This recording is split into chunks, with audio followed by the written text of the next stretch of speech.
Wait, you guys see me now? Oh, shit. Yeah, we see you. I was trying to block the camera, but it was something white, so it wasn't working. All right, guys. All right, guys. Welcome to Haunters Hangout. This is our 5th season, and man, has it been a that's a lot of that's a lot of years, man. The 5th season is the point at which it's broken. I know. We had so many difficulties. We're just like pulling our hair out, like, oh my god, we're gonna. But this is the 5th season, episode 10.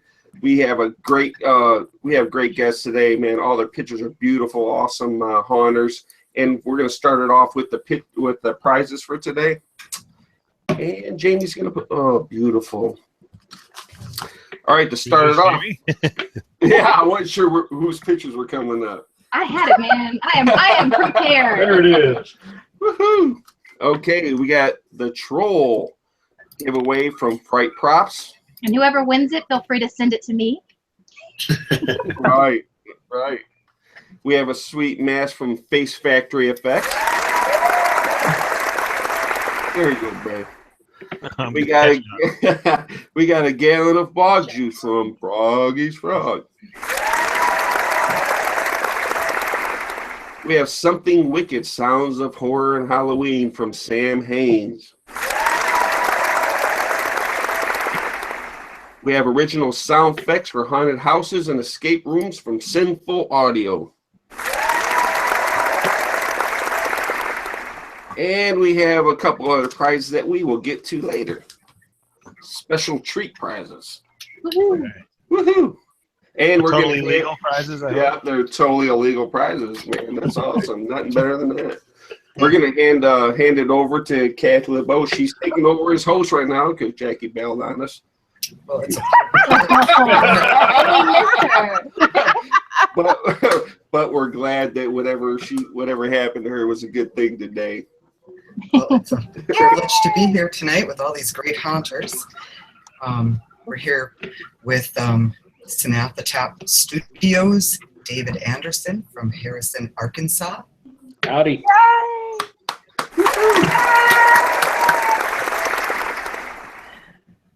With Anmore Manor, we have Ken Honigman from Vancouver, British Columbia. With Dead Oak Cemetery, we have Michael Skaggs from Louisville, Kentucky. And with Dark Shadows Haunt, we have Mike Yazumbek from Chicago, Illinois. What up, guys? So let's start with David. How about telling us a little bit about your haunt and how you got started? Well, I started hunting as a little kid. I've always been into Halloween, and within the last years, I've started making my props. Sharing the forums, sharing them on the internet, Facebook, and it's just kind of taking off from there. Great. I'd say probably the last 2 years I've had a big yard haunt because I live in the sticks out here in Arkansas, and I don't get any trick-or-treaters. I don't have any kids that live within miles of me. So it's more or less just for my own entertainment. I'm in certain groups now that's in the local area, kind of a haunt tours group. I'm starting to try to spread the word, so maybe it'll pick up better. Dude, that's like totally awesome, dude. It's like I don't get no trick-or-treaters. They don't run around. I just do this shit for myself. That's awesome. I feel your pain. Yeah. Well, that's great. And let's talk to Ken. Tell us a little bit about your haunt, Ken. I'm out in Vancouver, BC. I've been doing a home hunt now that goes actually through the whole house for the last 2 years. I've got a special partner that actually allows me to do this. It takes us about 4 months to build it up, and we do it for charity. I don't know what else I can say. It's a passion that I've had for a long time, and my partner Lily has actually opened the doors, and now it's gotten bigger, and every year it just keeps growing. She's probably saying, "Oh shit, I shouldn't have said go ahead, baby." I know. It does make it worse when somebody actually has the same passion as you, and you go, "Oh my God, look at that brain! I can buy that for $100." If you're with somebody that doesn't like this stuff, they go, "Are you stupid?" She's the opposite. She's like, "Oh my God, only $100? Let's buy 3." Yeah. So yeah, it's different. It's awesome. Oh, great. Great. Okay, Michael, how about you? Tell us a little bit about your hunt.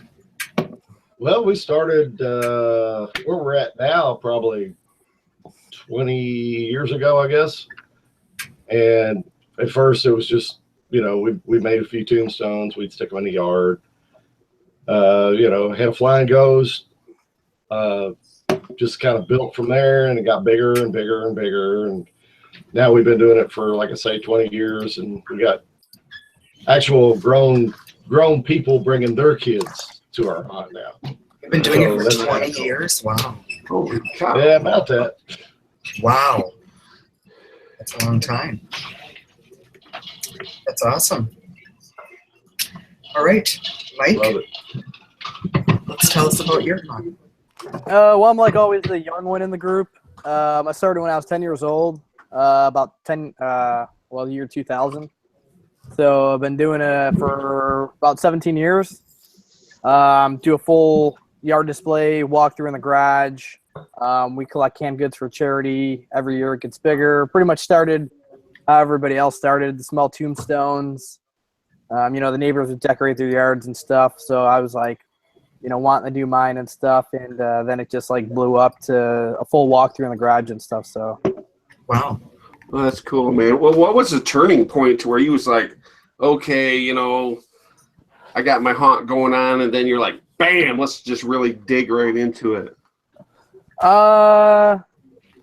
Just seeing like different haunts, like starting out like Terror Syndicate, DC Cemetery. Those are like the huge influences, and they all had these awesome walkthroughs.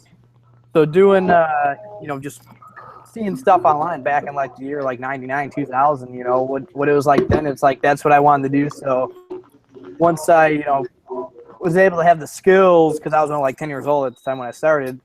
So probably when I was like 15, we did the walkthrough in the garage, and started small, made a little maze, and then now we've got full 4x8 sheets of plywood, and it's not big. It's only 16 by 16, but the way you construct it, it seems a lot bigger than what it is. And everybody's like, "Holy crap!" That was like 5 minutes in that small 16 by 16 garage. It's crazy. Yeah, that's great. Hey, David, you watching TV? Me? Yeah. No. Oh, it's like somebody's watching TV or something. Well, you hear something in the background? Yeah. Okay, well, no, I don't think anybody's watching anything, but maybe somebody was watching something. It's Julie. It's Julie. It is not me. You got your headphones. You got your headphones on. Oh, do you have to ask? Julie's trying to catch up on her soaps. She's watching.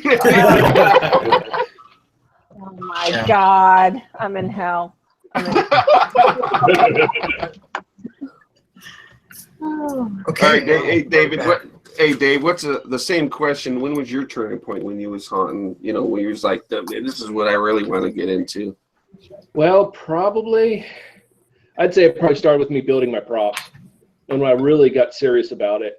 And I'd say that was probably, one of those evenings surfing the internet. I come across the blog of this person out there called Pumpkin Rot. And Yes. I was done. I was done. Between that and a YouTube video on how to make corpses in garbage bags. And that set me on this road. So I'm here today, I guess. Right. Ken? Oh, what was the question again? Are you paying attention, man? Take a drink. Everybody take a drink. That's who was watching. Everybody take a drink because Ken's not paying attention. Ken was watching TV. Yeah. Yeah, it was Ken watching. He's watching Days of Our Lives and shit. No, I said, what was the turning point when you were haunting and you was like, oh man, I'm really wanting to get into this, and you just went crazy? Well, yeah.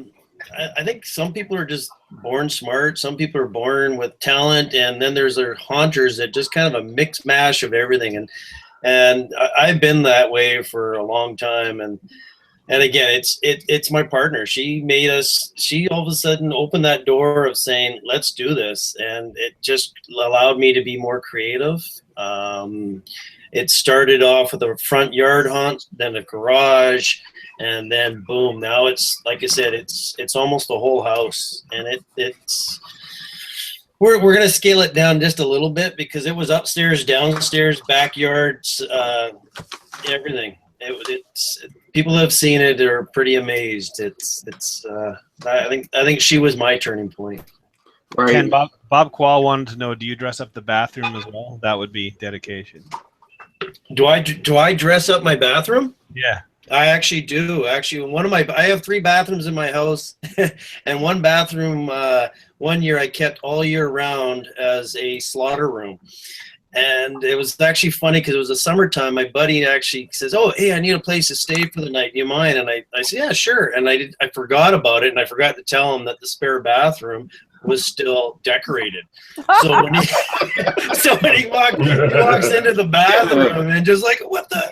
Yeah, 'cause they had a body hanging in the shower. And, yeah, it was pretty cool. I have no idea. I didn't know you did that. Awesome. But yeah, no, actually, there's a lot of stuff in my house that is up all year round. Wow. Yeah. I'm pretty addicted. What about you, Michael?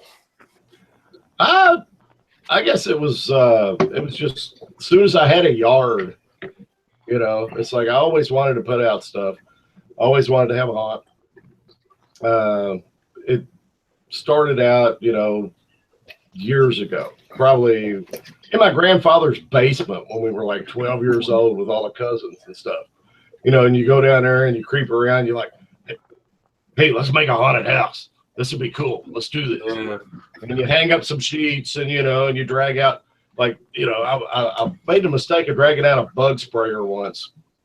And I guess it was probably DDT or something. I don't know. And I'm fogging up the basement. My grandfather was like, no, stop, don't do that. But yeah, it's always been fun. It's always been fun. Like even, now I said last year I was going to scale back some, and no, that don't work. No. It just gets bigger and bigger, and it takes on a life of its own after a while. Right. Do you get tired of the takedown setup? Actually, I After started 20 years? putting everything up. Nah, not really. It breaks down pretty good. Okay. I got I start in the 1st of October, and then I put stuff up until Halloween. Right. That's the whole thing. Is the takedown's easy, but it's like, where do you put it? And then you got to organize it, or you just shove it in the garage and like forget about it until spring. It's usually spring. I mean, I've still got stuff right now out there that Awesome. All right. Well, let's go back and chat with David from Sytnathotep Studios. Tell us a little more about what you do, your work. Okay. I don't know what to say. Like what? Just What's your favorite project? What's your favorite medium to work with? And oh well, that'd probably be making the corpses like I got behind me. That's gonna be one of my favorite things I've ever done. Yeah, I can't do that enough. Awesome. What do you make them out of? Plastic garbage bags, mostly. Yeah, I've kind of taken that into my own direction. Yeah, well, all 4 of them behind me, those are all 4 that I've made, and they're all made from scratch. And they're mostly plastic and wire and pipe and, all the really, really cheap materials that haunters like to, get a hold of. So, yeah. Oh, so you made all the skulls, everything from scratch, or you didn't start with the bunkie? Well, the skulls, I started them just for convenience out of, I had a Halloween skull that I had made a mold and cast myself. So I cast them out of foam just because half the time you can't find good Halloween skulls year round. only at Halloween. But other than that, that's about the only other part that was bought that I've put into them. Everything else is wire and duct tape and the good haunter stuff. Yeah, the good hunter stuff. David, Jennifer Daigle wants to know how you came up with your names. Well, will you pronounce it for us? Sytnathotep. Say it again. Sytnathotep. Sytnathotep. Yeah. You just call it Sit for short. Kind of like a dog. Sit, be good. Explain yourself. What is this? What's this name? Well, it got started. As I wanted a name for a video game, online character, and the video game had one of these things where you can auto-generate a name. So you auto-generate the name. Well, every name was taken. So it said it was taken. So I got frustrated. So I made that up on the fly, and it just kind of stuck. So I've used it. It sounds creepy. It sounds like something that should be a haunt. So yeah, I'm stuck with it. Yeah, but I was always wondering, is like, if you wanted someone to spread the word about your hunt, that probably ain't the best name, because they're like, that one hunt, the snap the tap.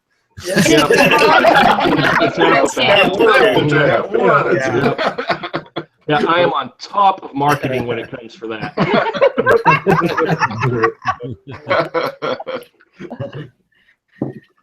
All right, well, should we move on to Ken and talk a little about what your favorite work is to do with projects and your favorite medium? Oh, my favorite projects. Oh, God. I like to challenge myself on my projects, actually. And change them up. I get bored easy. I think that's why I like actually doing this, is that I start one project and then I continue on and I start another one. I don't know how to answer that. My favorite project. God, I know what I don't like. I don't like the teardowns. So back to whoever said they don't mind teardowns. This haunt, I built a spider that was easily over 8 feet tall, and I really enjoyed doing that. We actually put hair on all the legs. I enjoyed that one though. It was a little pain in the ass. I had to build it so that actually each leg would come apart afterwards so I can store it. So that was a good challenge. I enjoyed it though. Great. Well, I have a question for you. How many people typically come through your haunt? Oh God, I never count. I only run it for 4 days. And I only run it for about 2.5, 3 hours, depending on if it runs on that weekend or something. And it's usually nonstop. Ooh, God. I'm wondering, because you say you go through your house, how do you keep wear and tear down with that many people coming and going through your actual home? Well, actually, for anywhere that there was carpet, there's this stuff that on like couches and stuff, on mattresses, there's a foam underlay, and if you go to a bedding place where they tear these things down, and it's underneath everything, it's on the top of the springs, and they recycle it. So they give it away for free, and so I use that, and then I use stuff on top, and actually it turned out really cool because it's about a 2-inch foam that people walked on, and that was creepy enough for them. Wow. And it was free. So and then it's easy to dispose of because we have recycling foam places out here that afterwards I just cut them up into smaller pieces because they came in, like queen size mattress sizes, right? So it was really easy to use. It was something I found, and people found it creepy just walking on it. Christopher Weeks wants to know, Ken, now that you've reduced the size of your haunt by 2/3, what are your ideas for the many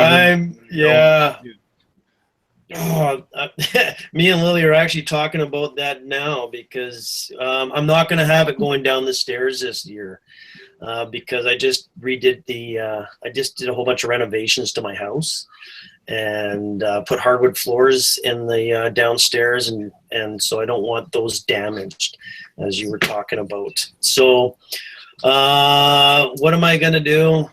It's up in the air. I think we're doing more of a hospital morgue theme. We got some great ideas, and tell Christopher that he'll just have to show up and see it. Yeah. Yes, Wilhausen wants to know, how long do you spend designing a plan for a prop?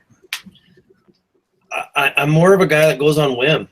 I really do. If I see something on that gets my attention, I work on it. So plan an idea. No, I've got a trade. Like, I don't know if people know, it's a millwright. I'm a mechanic. So I kind of work with my hands, and I just see things that I like, and I want to see if I can make it. I've done things like this, a giant spider that I saw somebody make one time, and I thought, oh, I can do that, and so I tried. I've did that Grim Reaper, the mud monster mud one, and it turned out awesome. So it's not that I plan them; it just comes together. And my haunt usually has different theme rooms, so I just kind of coordinate it that way. Great. Awesome. Okay, Michael, let's chat a little bit about your favorite projects and mediums. I guess the favorite thing I ever did, probably, I'm a tombstone guy. You know, I mean, I like building the tombstones. Obviously. You know? Yeah. We used to make them. We used to sell a lot of them, actually. We had a little outfit called Pottersfield Creations, and we hung around. We managed to do it for about around 4 years, I guess. And then we ran into some bad luck, and actually the market changed a little bit, so we gave up the LLC. But we still make stuff. My wife Jenny, she still makes stuff all the time, sells it on Etsy, sells it on eBay. I still do custom stuff. You know, if anybody wants a tombstone that you really need a concept for or whatever, I'm up for that. But as far as the whole haunt thing, I guess my favorite thing I ever did there was there's a club we belong to, Jenny and my wife and I, and we used to actually do a indoor haunt, and the building, they would turn over like a 65 by 20 building to me. And we had that is awesome. That's my better half. She brings me beer. That's great. We do like about 8 or 10 rooms, and it was just so much fun. I mean, it was just so great. Had a lot of help. I mean, we'd run kids through there for 2 to 3 hours. You know, we were only open for like one night.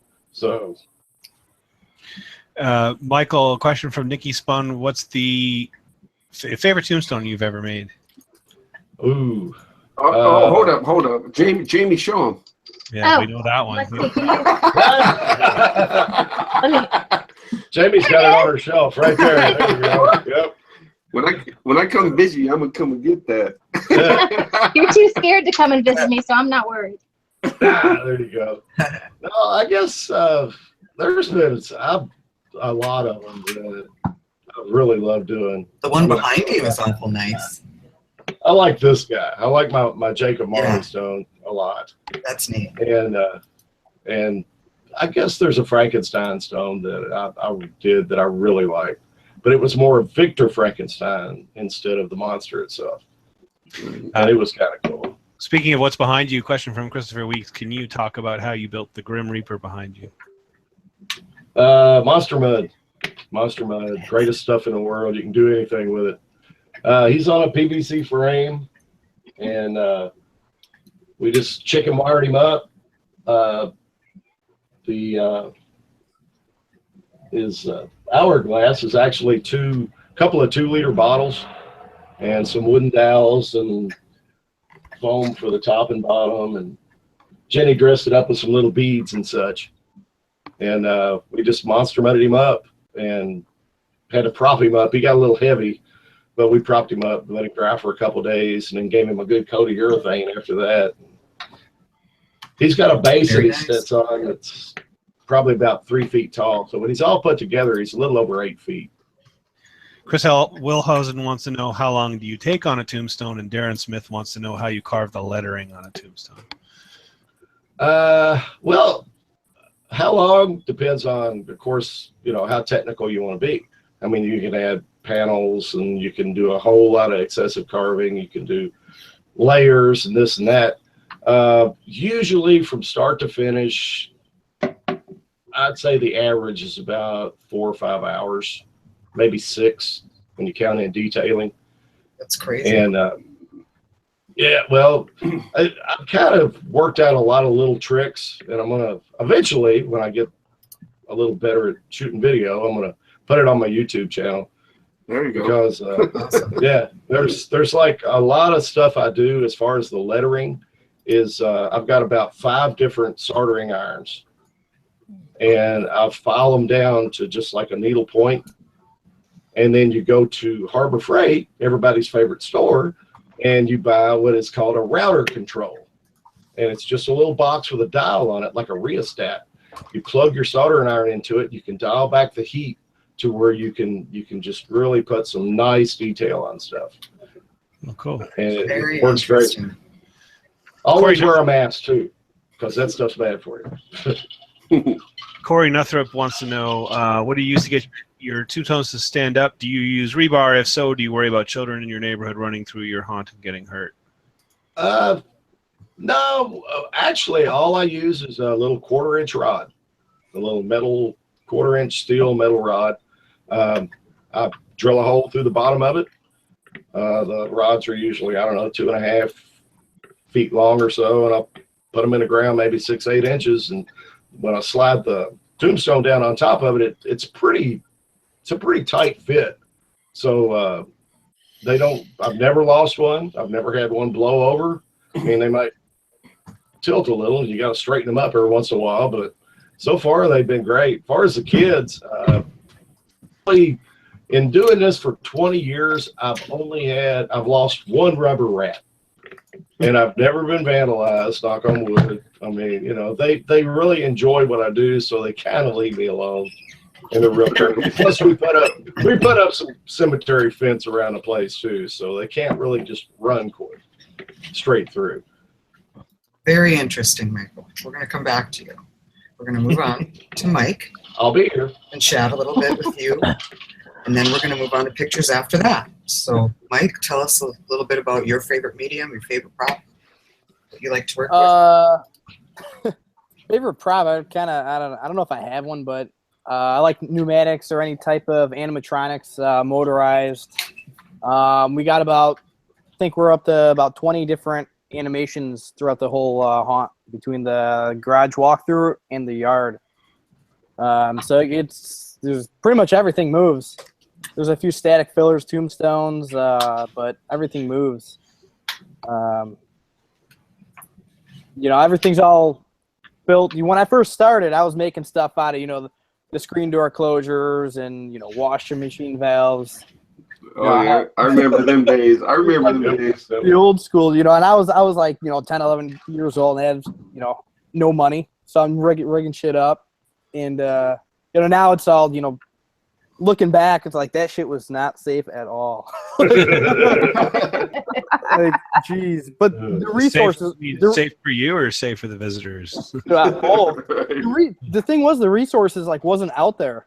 There was no Monster Guts Fright props, Right. none of that stuff. So if you wanted to get stuff, you had to really search for it. And it was almost like a lot of stuff was hidden secrets. You'd have to go to Granger but then you'd have to have a business account in order to buy from there. Now, do you have actors mixed in with all the animations, or? Yeah. In the garage, we got a few of my cousins that dress up, some of the neighborhood kids. Usually, there's 4 rooms in the garage, so 1 in each room we try to do. And then by the sidewalk, we got a big 8-foot coffin, so we'll have somebody standing there too when people are looking at the yard. There's been a few comments with some love for the free hugs clown behind you.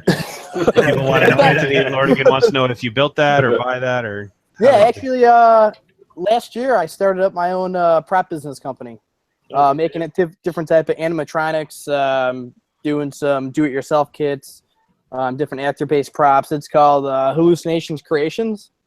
We're actually at Trans World this year, last month.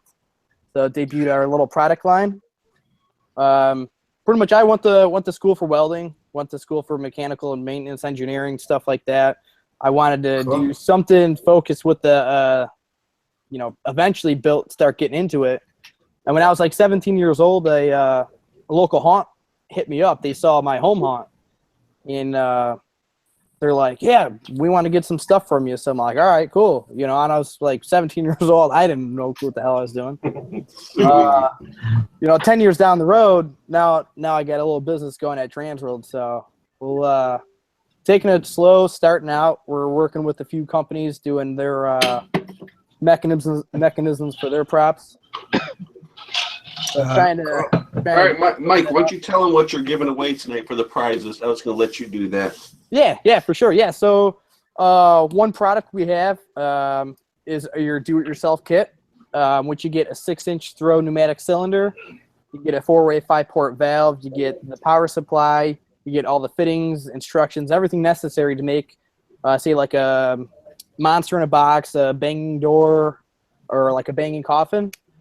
So from the company, we're going to donate that as a giveaway. And then also a water spitter. Can I win? Get on the Hangout with a different name. Hurry! Yeah, we're going to give away a water spitter too. So, Hallucinations Creations. We got our Facebook page. You got our website. We got you can in the link stuff out. Cool. Yeah. Awesome. So, Great. That's awesome. Never going to stop haunting though. Doing the home haunt for sure. It's just been doing it for so long. It's in my blood. Well, a sort of related question from Darren Smith. Do you ever plan on going pro? I mean, you got the prop thing, but what about running a pro hunt? I've been building stuff for pro haunts like for the past 3 years, like every year, pretty much a different haunt doing stuff. It's a lot of freaking work. Like just the overhead, like it's crazy. And right now, I just like building stuff. If I could build stuff, people pay me to build stuff, make a little money off of it. If it pays for my stuff, pays for the rent for the shop, like that's cool. Eventually, running a haunt, but we'll maybe do like haunted hayride or something small like that to start out. Because seeing my buddy run a haunt and open it up, it's a lot of work. Right. I just like building stuff. I like, the eye candy stuff of it. Question from Christopher Weeks. Mike, what project or projects would you recommend for a complete animatronic newbie? What's a good starting point to learn animatronics? Good question. One of my first props I ever built was a banging coffin, which is super, super easy to do.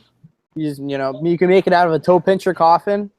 Or even a monster in a box or a trash can trauma, which is or if you have kids, you can just lock one of them in there and they can do it. Right. Throw get a handle on there. That's the way I do it. Yeah, that'd be the easiest.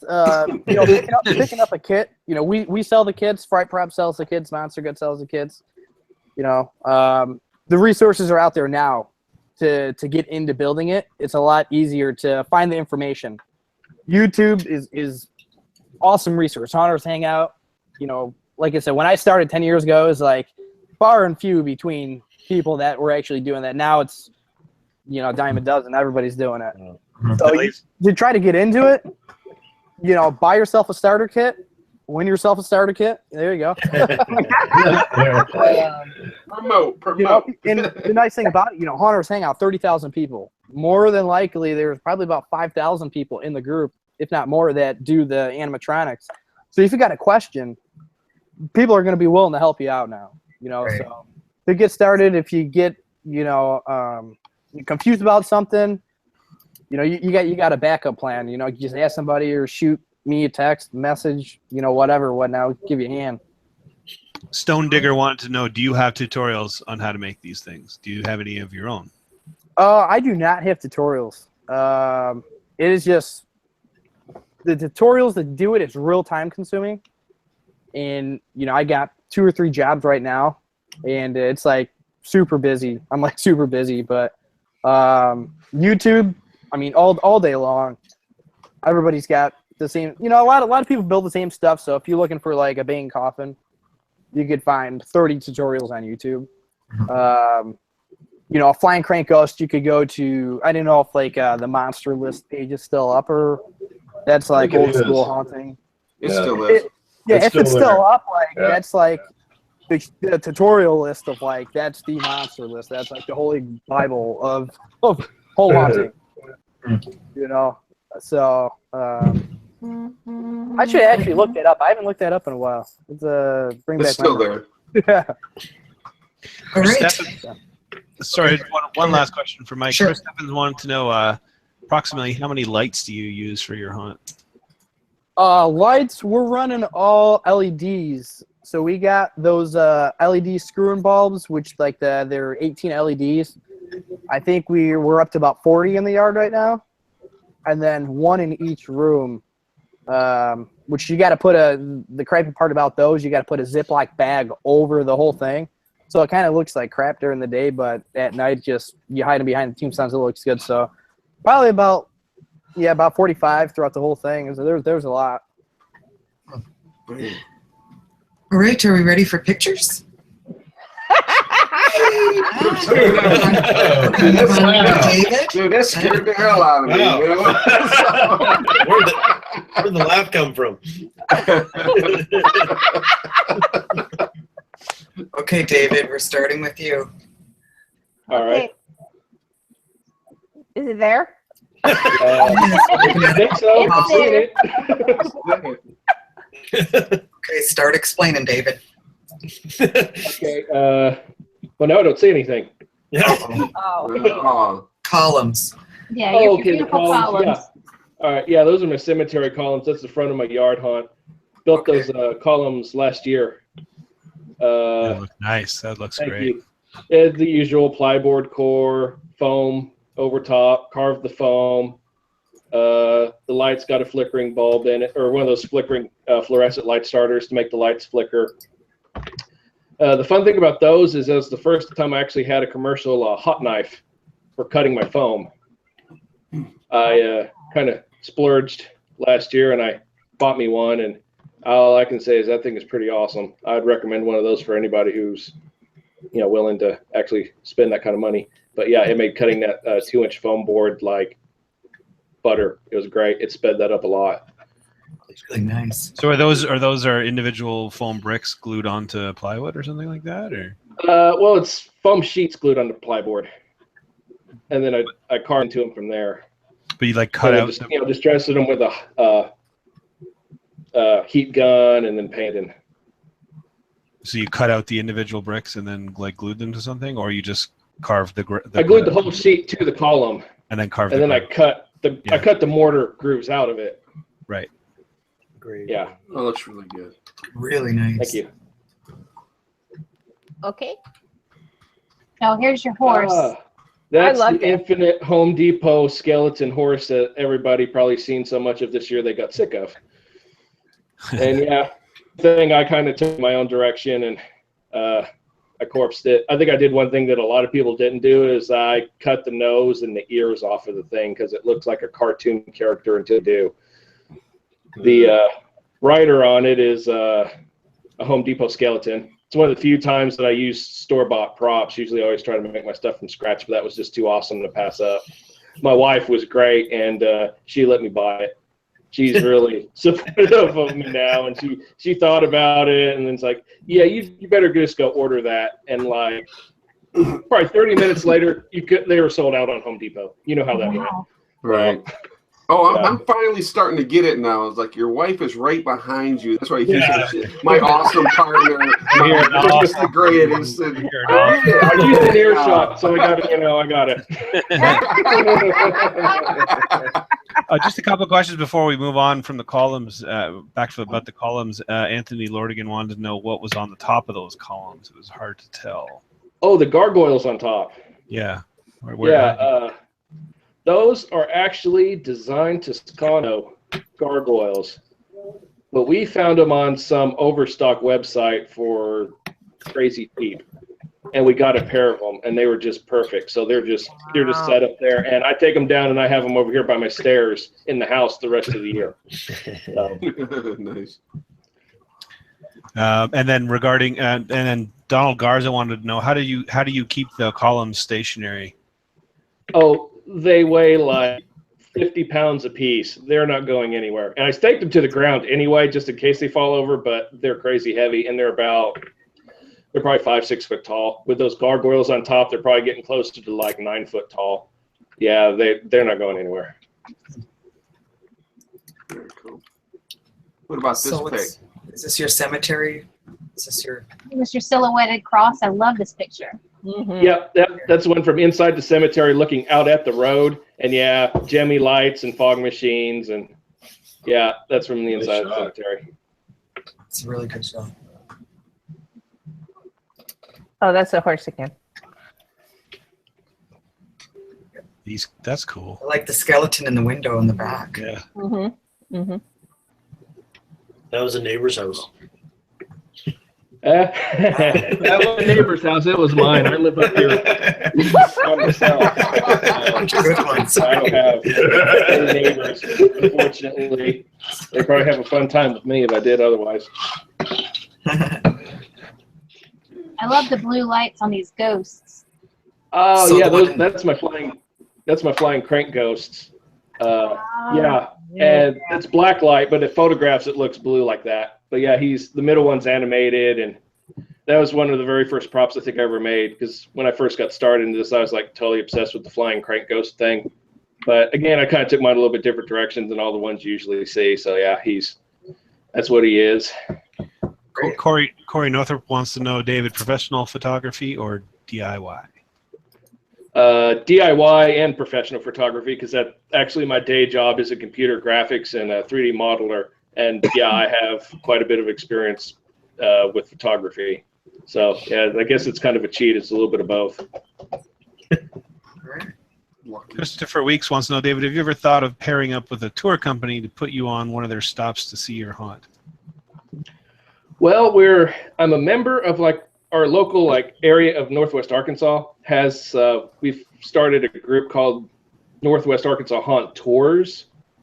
And I've been on their roster now for a few years, and it has the Google map that shows everybody's location within this area. And I've been on that to try to, kind of pick up publicity to save, for more people to come out here to maybe stop by and visit the display. But I've only really been on that for a year or two. And like I said earlier, this is probably this season will be probably the third season that I've had a really big yard haunt, kind of open public. I hope you're pronouncing your name right. Sharon Vino, question for Dave. Are those lights in the background like Pumpkin Rock's witch jars? Yes, they are all dirty jars full of, with those LED candles, which is great. And I've probably got 200 or 300 of them. Really? And wow. Yeah, they're awesome until you have to change the batteries in them. That takes forever. But surprisingly, I can get almost a month out of those batteries before they start to go so dead and so dim that the lights you can't really see them anymore.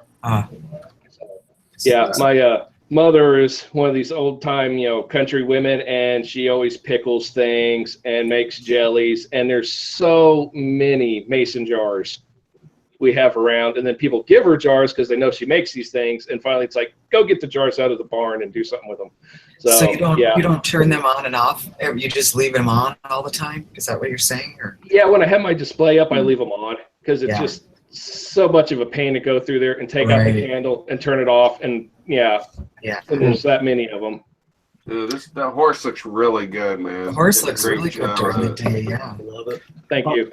Bob Qual wants to know, do you use 3D graphic work to plan your props? Yes. Usually I don't plan a lot when it comes to my props, especially my static ones. I just kind of, sit down and throw myself at it. But some of the animated ones that I've made last year, I did, in fact, use some of my 3D software to kind of get a rough idea about how I was wanting to make it. And then I'd, take a screen grab, print it out, take it to my shop. But overall, I don't do a lot of planning unless it's something that's going to move, because that, you can't really just throw yourself at that and then expect it to still work the way you think it's going to when you go to build it. But yeah, I do actually use some of my computer aid to make my objects. Melissa Polson wants to know, David, do you have any actors in your haunt? No, I don't have any actors. It's pretty much just me and my wife. Yeah, we might sit out there and wait for people to come by when we had someone come by, but for the most part, no. I just set it up and leave it and leave the props going. Is this one last picture here of yours? No, that's no, actually this- mine. This is going to All right, well then let's move on. We'll come back to you, but we'll move on to Ken's picks, I guess. If that's okay. That's fine by me. Okay. I think we should take a vote, everyone, if we move on. Everyone. Okay, Ken. So you want to know? Okay. This was in the downstairs area of my home. That dog is from Home Depot, and I corpsed him out and added actually an old mink. I think it's mink or rat fur or whatever it was. As you can see all around its face, I just kind of shaved all that off the old jacket and added it on there, and that's how I made him. Very cool. Yeah, he turned out really good. It actually looks really well. He's actually right here behind me as well. I actually enjoy him. He's cool. And actually close up, because I put patches of fur on or like around his face there that you can see, and his feet and around his tail. So it actually added to it. It looks cool. So if old fur coat that you never use, just shave it off and spray some glue on it and just dab it in there. It added a great feature to it. Great idea. Yeah. Because I mean, who wears fur now? Right. I love this picture. This was actually underneath my deck in my backyard. I made a dragon's den under there, and he actually moves in and out and breathes fog, but smoke comes out from underneath. So Is that a store-bought prop, or did you make that dragon head?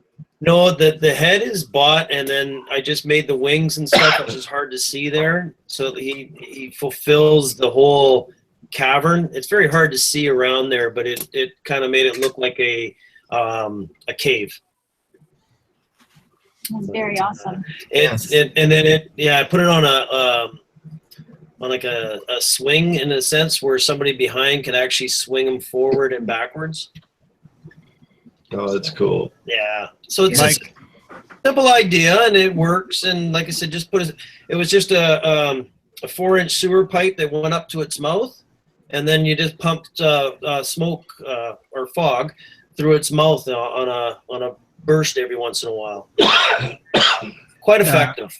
Ken, a question from Mike Bloomhuff. Do you have any parents objecting to having their kids go through your house? I'm assuming he's referring to Halloween time. Yes. Not that they object.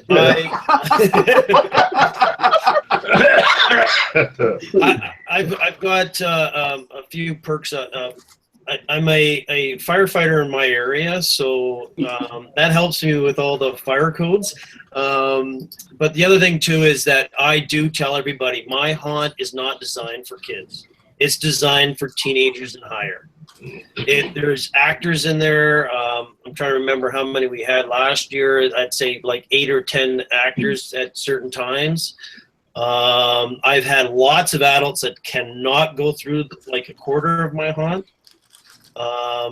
But I also tell them my haunted house is more a Alfred Hitchcock / Pirates of the Caribbean. I try to make it look real, but I also try to have that suspenseful scare, which actually I think is more scary in my opinion than I don't have that Texas chainsaw, somebody running at you scare. That's scary at first, but I find that you kind of get annoyed after a while. Like it's just a loud noise. I've got that creepy feeling. Like I have a cannibal room, which is rotting flesh and a corpse on a spit that spins. And then I put up 8 speakers of flies, sounds of buzzing flies around people. Yeah, so they're walking in an area, and then you just have little black strings touch them that they can't see. Oh. And so they go through that, and they're hearing flies all around them, and that just creeps them right out. Right. Is this the entrance to your to the haunt? To your house, This- I mean. Yeah, this was actually a last minute idea of an old coffin that broke. And so what I thought of is like, why don't you make this an entranceway? So that is an entranceway inside a haunt. Yeah, I love I it. absolutely love this. I I mean, think you have people I like having to go That's- single that's file pretty right from the awesome. beginning. Yeah. I want to walk through that.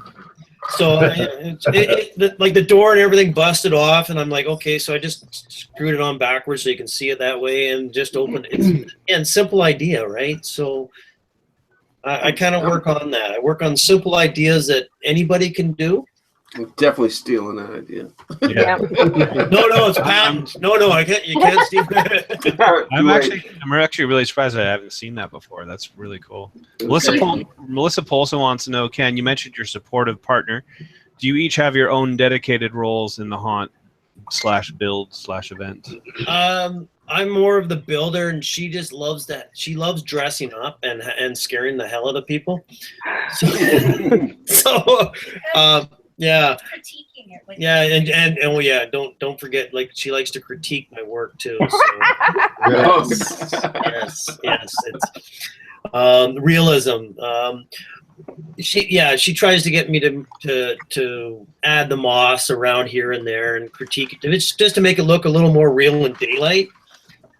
So I try to go back around and do that.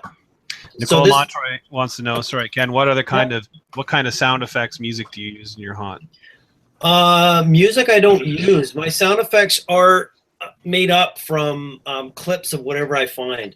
Again, I don't do like the howling dogs or whatever. It has to be part of that scene. So like I said, the rotting flesh with the cannibal room, I thought flies would be great. So I went around on YouTube and that, looking for the right sound of flies, and added that. What else have I had? Like there's a picture up there right now. It's an area that I made in my garage. And it's a prison scene, and this guy's a nomadic, which he's just hung himself, so his legs are kicking. So that it's just made from a what do you call it? A wiper motor. Okay. So his bottom legs kick like so it's just a simple idea from wiper motor. And then a toilet that I made from that foam that I was talking about, but I'll get back to that one. But for the sound for this one was just basically like murmurs, sounds of walking in a prison. So I'm more of that. I'm more into like stuff that you think you might hear in that area. And what are you using for the sound? Like, what's making the sound? I use tons of speakers. And what do you call them? Like iPods and iShuffles. Oh, okay. All right. Yeah, I just found that they were the simplest thing and the cheapest thing. You buy them, pretty cheap now. The little shuffles or whatever you call them. Right. Like $20, and then you just put them up. You charge them for the night, and then you just push play and you loop them. Bill Bordner wants to know, what are these panels, and Anthony Lordigan wants to know, what are the cell bars made out of? Okay, the panels were that's not made by me. Those were actually off the old movie set that through a friend of mine that runs Fright Fest BC lend them to me. But they came from Stargate. The TV show Stargate. So I get to use those. So those aren't made by me. The bars are just PVC. What I did with them is you spray them with Great Stuff foam and then smear it down with your hand, not a bare hand. Do that. Do that. Tell me how that works, and then comb your hair with it. Don't do that. So that was very simple. So you just kind of smear it down with your with a glove, and then it gives it that kind of that look. Corroded, corroded look. And then what actually I did was some old metal shavings. I sprayed some glue on those bars, and then I put metal shavings on there, and I wanted to try this, and then sprayed it with mist and down, and then after a period of time, the metal shavings rusted.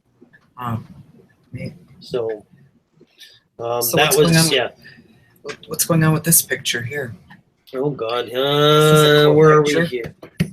I'm trying to think of where we are. I think we're at the beginning of the cannibals section, and that I had when you went into the backyard.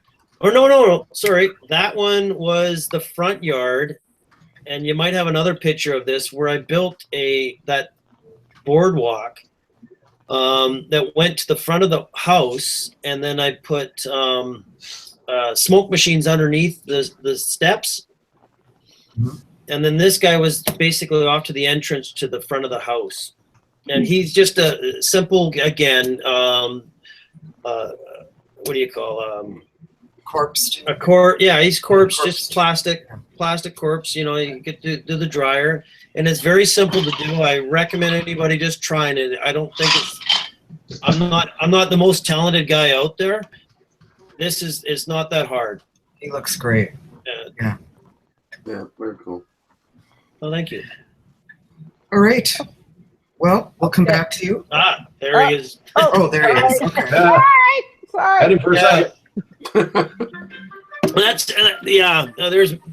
there's me That's awesome. again, and then I'm not no professional corpser at all, and that kind of just shows you what I'm doing here, and that's you know, I got some teeth.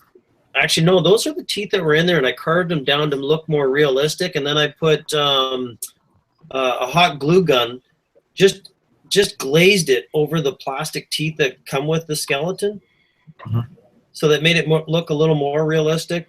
And then and then again, that's just saran wrap, not saran wrap, but plastic, and then a heat gun, and then whatever colors you like. Oh, looks really good. Really nice. Yeah. Okay. All right. I think we're ready for Michael's pictures. We'll come back to you, Ken. Woo! Are you ready, Michael? Yeah, sure. There you go. Okay. That's one of the witches. Oh, she's I love that.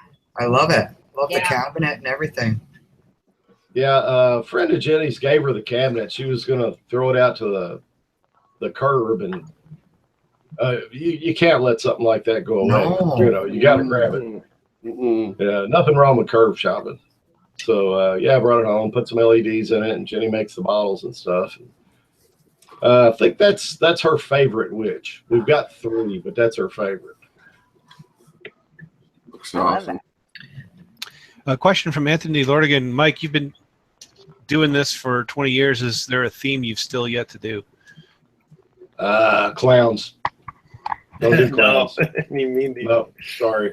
I mean, you know, and no slight on people that do clowns. If you like clowns, hey, run with it. You know, a good friend of mine runs a big haunt, and that's his whole stick. You know, it just doesn't work for me. You know, I'm kind of an old school guy. I like the witches, the demons, and the vampires and the monsters. You know, I mean, that's just a little better. Nothing wrong with that. Yeah, this is the entrance. Yeah. Cool. I love it. Yeah. What is that? An Dolls, arm that the witch is stirring the pot with? Is that an arm? It's actually it's a piece of PVC, and I just took some great stuff and kind of sprayed the whole thing down, and then went back and carved it and made it look like an old tree limb, you know, and kind of detailed it out like that. What is the base? She turned out really well. Yeah, she did. The face is she's just a mask, and honestly, I've had her for so long I can't remember where I even got it. It was like something from a department store, I'm pretty sure, and then I gave it a little different paint job, and it worked out great. What is the base of her cauldron made out of? It is the bottom to an old fire pit that we had. That's what I thought it was. Yeah. That is an awesome idea. Yeah, and it works out great because I got the big plastic cauldron, and I just plop it down in there, and that way I don't have to worry about it going anywhere either. That is a great idea. Darren Smith wants to know, how big is the area for your hunt? I've got the driveway and the front yard and a little bit of the side yard. So probably 60 by 40. And then the driveway, we set up a 10 by 20 carport awning, and we got back in there too. So we had a little bit of extra out there. Oh, I love these columns, man. Yeah, lots of questions about those columns.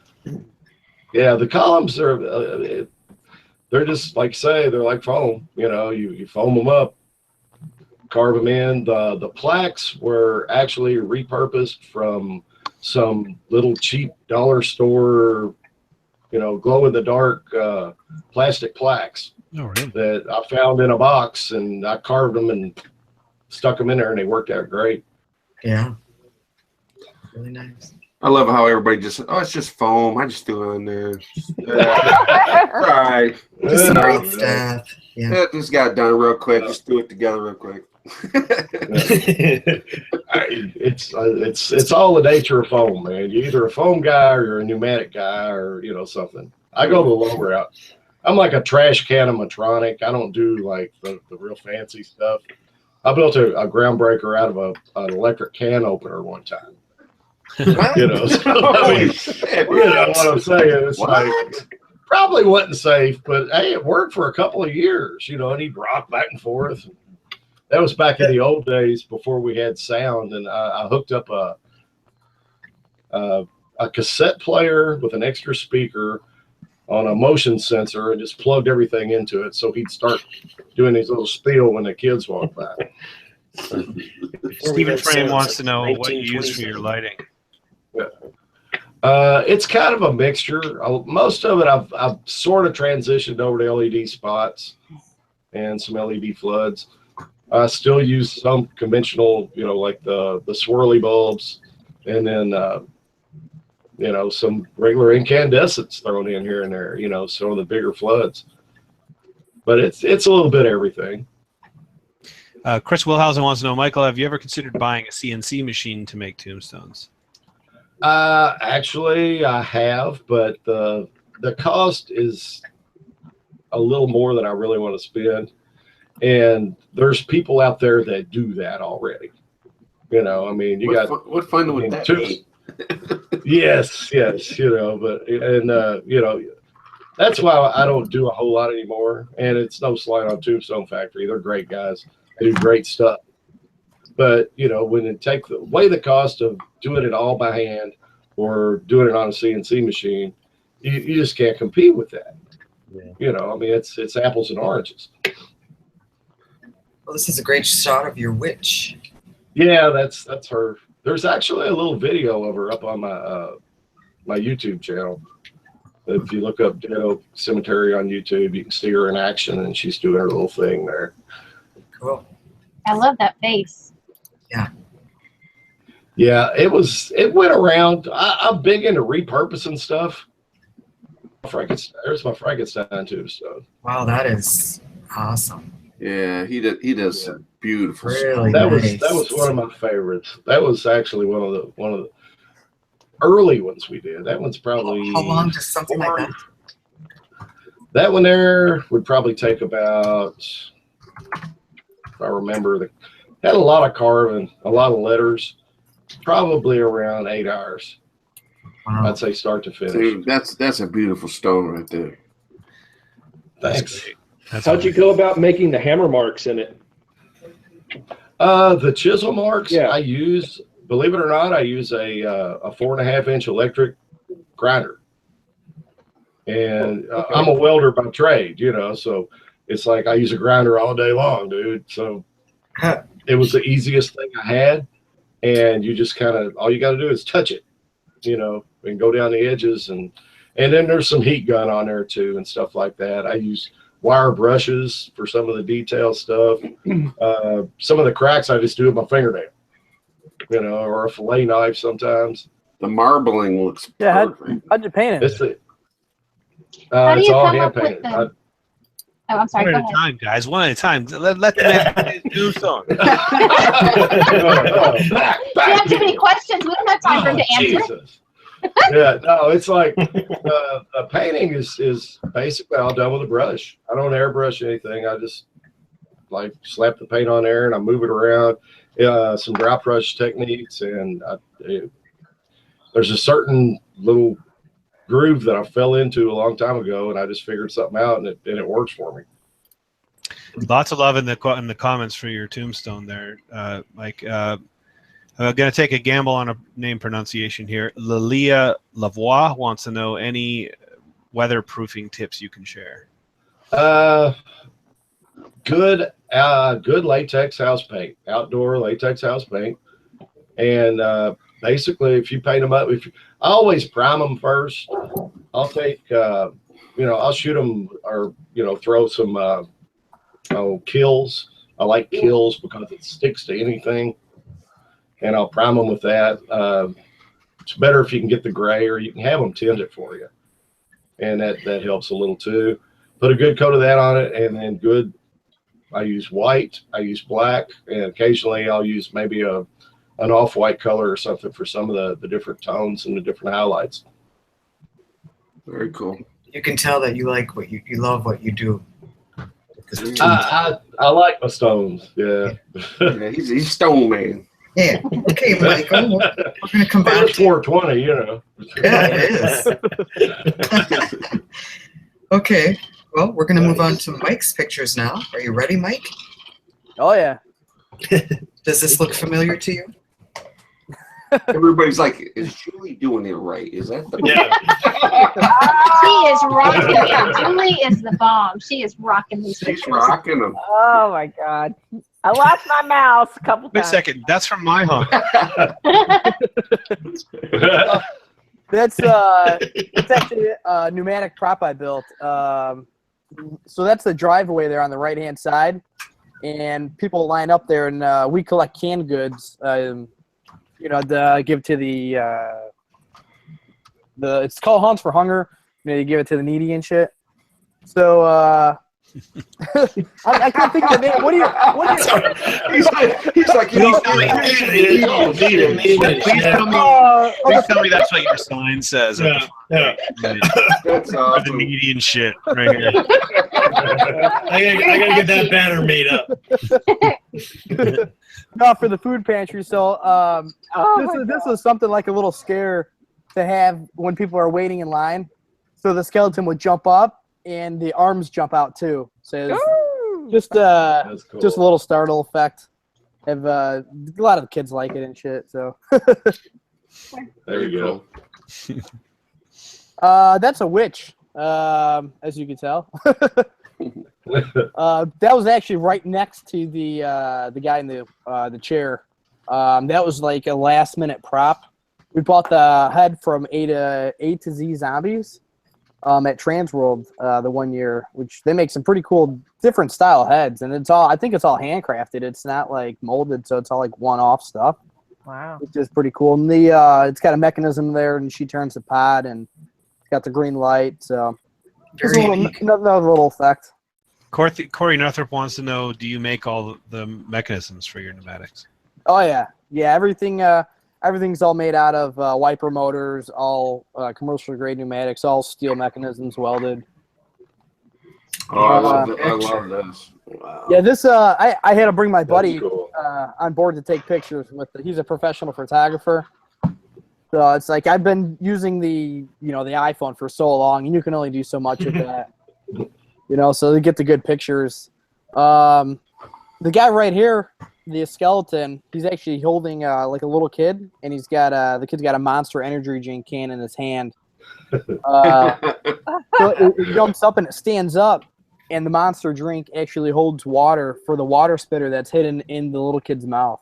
Really? Oh, that's cool. And then it'll spray water out of the mouth, so it's it's kind of serving two purposes. It's got the Monster drink plus that.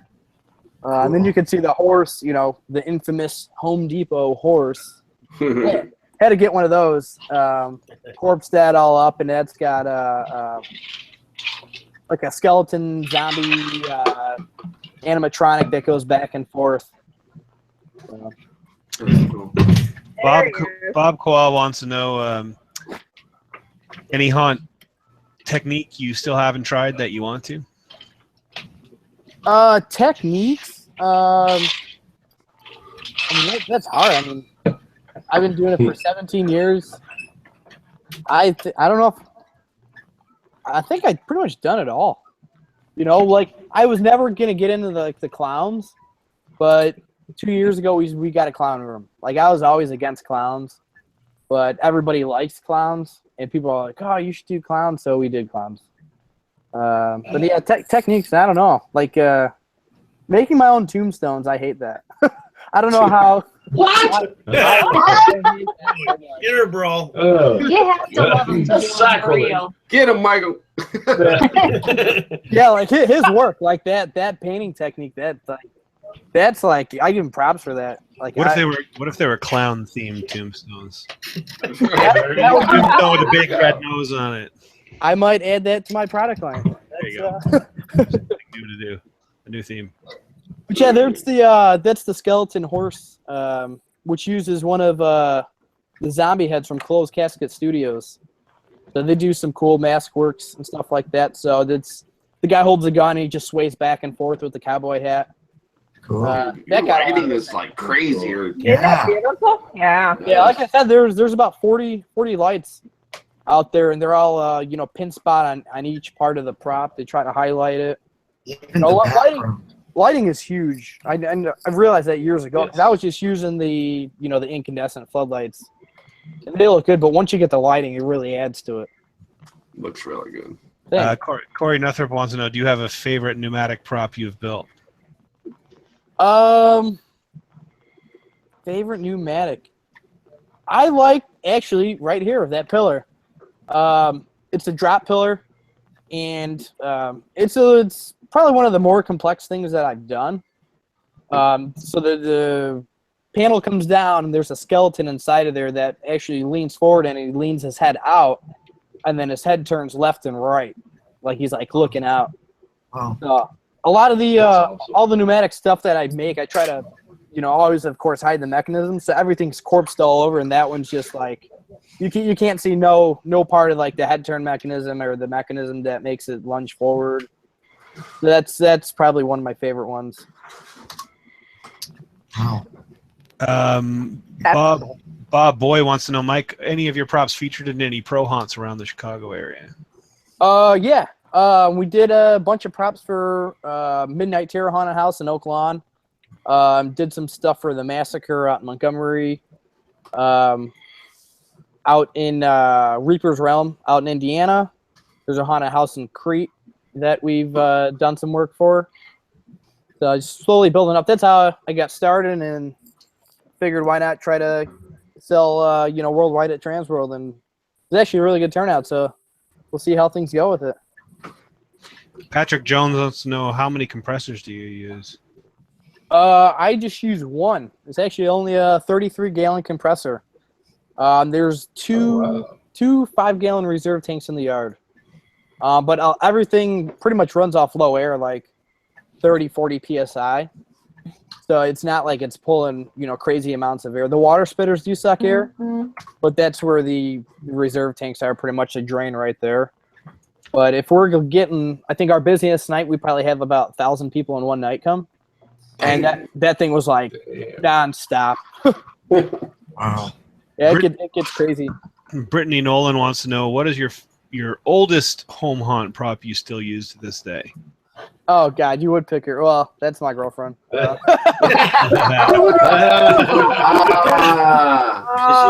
the oldest prop. Yeah. Trying to get some prop over here. Oldest prop that I own was the question? That you still use today? Oh, still use? We're on to you now, Brittany. It used to be the I don't know what do I use. I'm kind of like a hoarder, so it's like I have stuff but I don't have it, so it's like the attic's packed with crap. So I still have like a Dracula from like probably like 2000 when I first started. You And forget it's, what you have. yeah. But out there, I think it was the wall panels. The wall, the front facade wall panels are probably the oldest things. It's just stuff. Just being outside all month, it just wears and tears, and you can only use it so long. And a lot of stuff's latex, and the UV just deteriorates it. From here on, Brittany, you're going to have asked the rest of your questions in person. But this is this picture. You can see that that's the coffin that I was saying that we'd have an actor stand in. Okay. So it worked out good. The yard's on the other side, so people just come out of their cars looking at the yard. They don't even know that there's an actor in there, and then you just slowly creep up, and it gets just about everybody. Awesome. Great. I love it. Allison Allerine wants to know, what is your favorite pneumatic cylinder? Pneumatic cylinder. Anytime. Well, there's a bunch of different types. Rear pivot is the one that it's the most used. There's Parker. There's Bimba, Speed Air. There's a bunch of different brands out there. Bimba is going to be the most common for sure. All right. Well, those are some great pictures. We still have more from you, but we're going to move on to David and come back to you. Cool. How does that sound? Julie? Let's vote again, everybody. Is that all right? There you go. Okay, David. All right. What's going on in this picture? What do you got? A little devil something. That's cool. Really yeah, cool. that's that fellow right there. You can see him. Yeah, that's a little homemade devil. He started out as a 2-liter pop bottle. And Really? yeah, he kind of went there. I don't have him on, but he has a 9-volt battery in his head and a switch. If you just pop him on the head behind his horns, he'll turn his eyes on, but I don't have batteries in him tonight. Those are LEDs? People have been asking about that. Yeah, I have black light LEDs are what I use to light those eyes with, and it's the same thing I used in the eyes of my skeleton horse and rider. I think they look really cool, kind of nice, make a deep purple when you see them. Yeah. I like him. Yeah, I think he likes you too. Well, these guys are cool too. Yeah. Yeah, these are nice.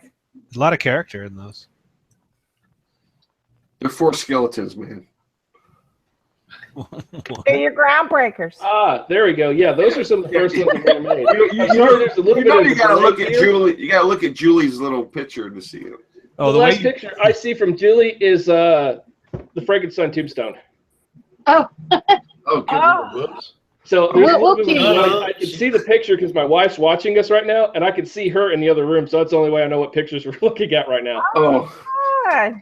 Okay. But yeah, those are my first groundbreakers, some of the very first ones I made.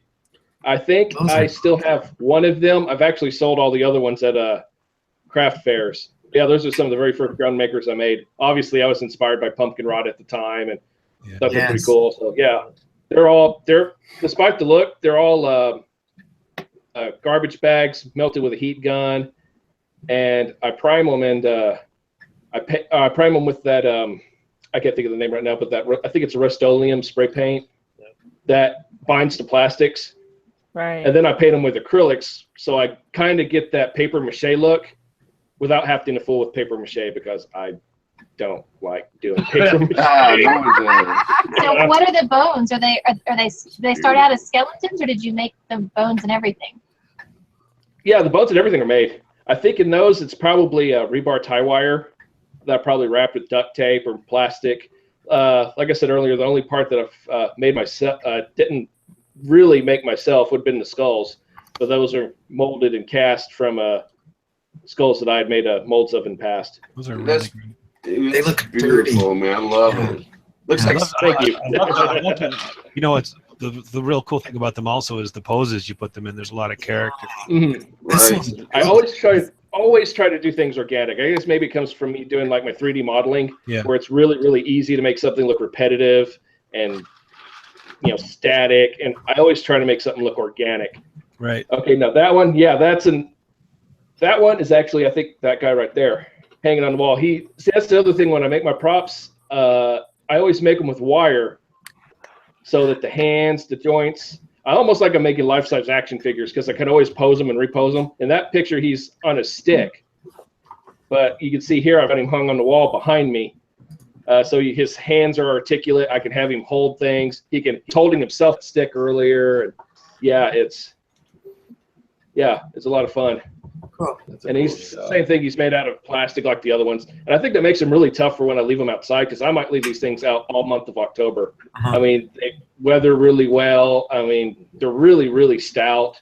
I think I may have had some paint flaking. That's about as much as I've done, because I think I made this guy probably 3-4 years ago. He's really spooky looking. My zombie on the that's my zombie on the lawn. That is the very first one I think I ever made.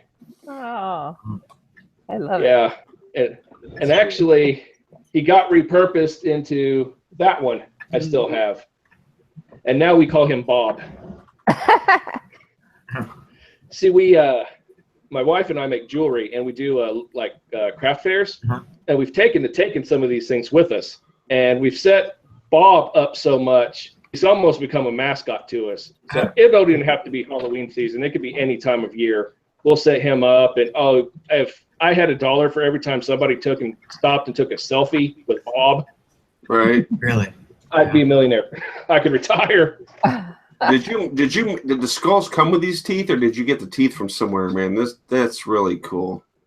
No, I think on those, now those had a lot more sculpting in them. Same thing. I started with my foam skull cast, and I probably used like epoxy sculpt or some other epoxy sculpting clay, and embellished on those and added more facial features before I put the ply over them. Those are made as trophies for a local zombie crawl, a zombie tag that we were doing a few years ago. I was helping the organizer with, and he wanted to give out a zombie trophy to who won the zombie tag. So I made those for him, and I donated them for a few years, and it was for charity. All the participants had donated canned goods to the food bank, and it was a really cool thing. Those things look sick. Yeah. They look gooey and slimy, don't they? You want to poke them and think they're gonna squish, but And those teeth. Yeah. Black eyes. Yeah. Jonah Lee Summers Bryant wants to know, where do you get battery-powered LED lights? I buy the LEDs off of eBay. And you can also get most of mine, I think they're probably 12 volt. It's the most common, but I've actually been running them off of 9 volt batteries because it's more convenient. And you can also get that little tab that you hook your 9 volt batteries to, and I do that. I find you can run 2 LEDs on a 9 volt really well without being them overly bright, and that's what I do in most of my props. But I get them off of eBay, like a lot of pack of 25 or 50 at a time, and you can get them black light or any color you want. eBay's great for that kind of thing. So what you got going on in this picture here? This little... Yeah, that's my little creepy dead trick-or-treater. She's probably about 2.5, 3 foot tall. Same thing, almost identical build to the little demon guy behind me. Started out as a 2-liter prop bottle. I think I've seen that as, I can't remember who, somebody put a tutorial online, probably on that Master Monster tutorials list. And I seen that and I thought, hey, that's pretty cool. So I kind of took it my own different direction. Great. Went to a thrift store, found a little kid's dress, and it's that's been that prop creeps a lot of people out. I think simply because it's a child. Right. Yeah, Yeah, it's creepy. children creep me out. Oh, here's some more of your jars. Trust me, the live ones creep me out more. So I'll agree with you on that one. Okay, now that one is made from a plastic skeleton.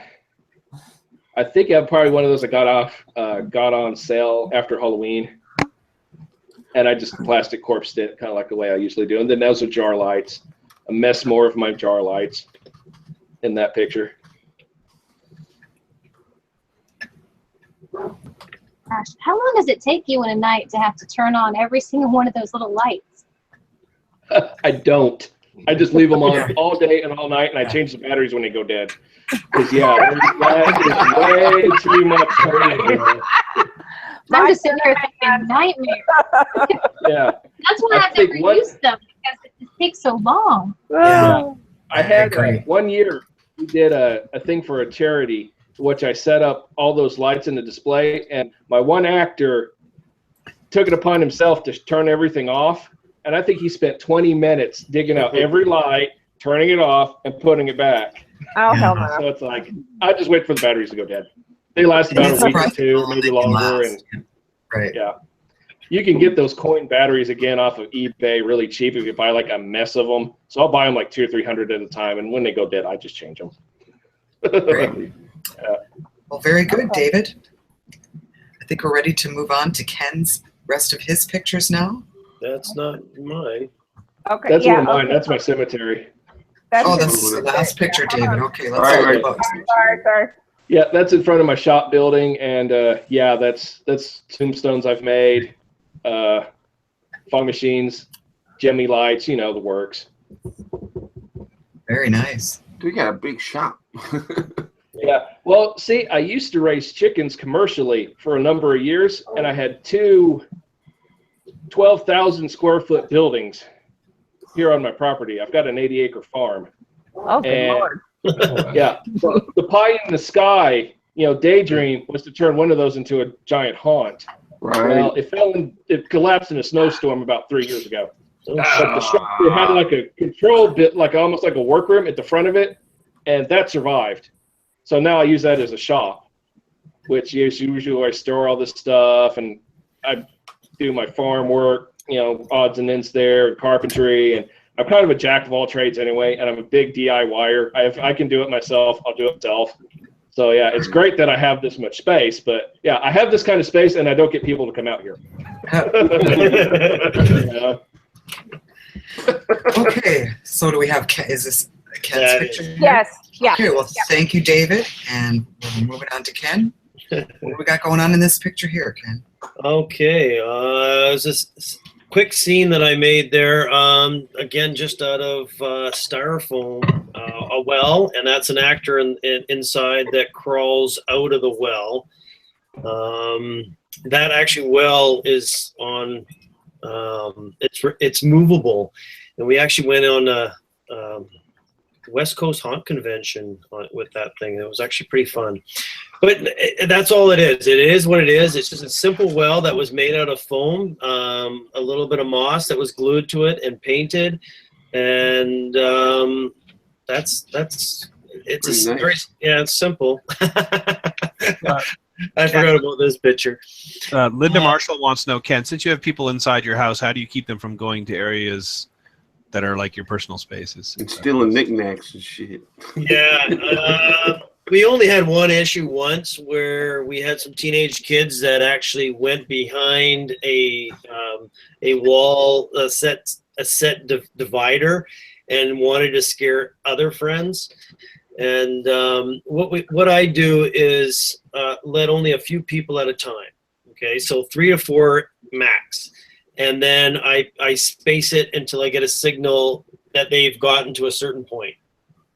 Okay, but it got super busy, and all of a sudden I'm going, where's nobody signaled me to let the next group in. I let the next group in, and it was these guys' friends. These kids hid into the house, and that was the only time I've ever had that issue. It's not that they did anything, but they were just trying to scare their friends. Yeah, so they were a little bit of an issue, but that's the worst I've had.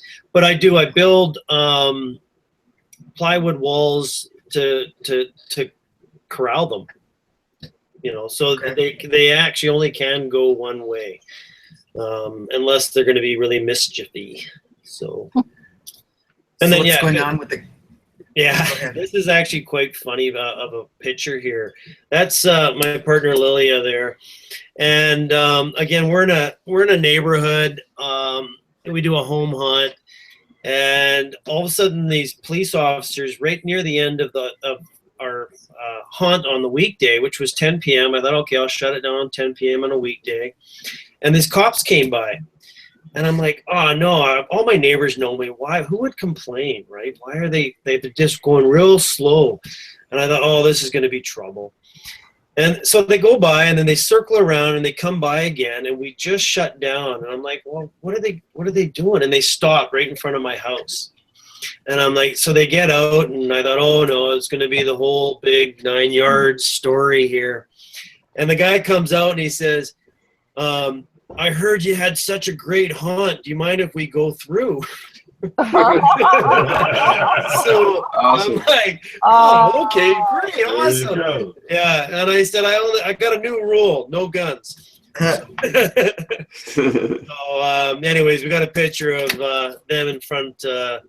That's the little shack there, the caretaker's place there. So that, yeah, it's a great photo. I love it.